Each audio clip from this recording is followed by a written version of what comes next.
বিশেষ করে সেমাই জাতীয় এগুলো ভেজাল দিয়ে মানুষের জীবন হানি করি, ক্ষতি করি, এটা কোনো মুসলমানের কাজ হতে পারে না।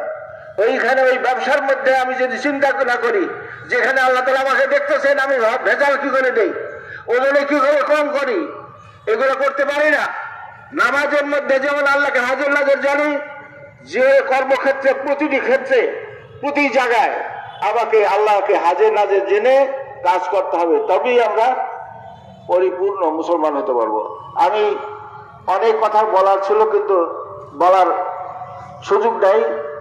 আমাদের আজকের এই ঈদের জামাত এত সুন্দরভাবে সাজিয়েছেন,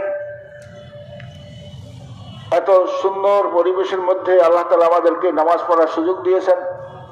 এই জন্য যারাদের অবদানে, বিশেষ করে মেয়র সাহেব, সিটি কর্পোরেশনের কর্মচারী কর্মকর্তা এবং জেলা প্রশাসন যারা এর সঙ্গে জড়িত আছেন, পুলিশ প্রশাসন, সবাইকে আমরা এই ঈদের মাঠে সমস্ত মুসল্লিদের পক্ষে অভিনন্দন জানাই এবং আমরা কৃতজ্ঞতা জ্ঞাপন করি।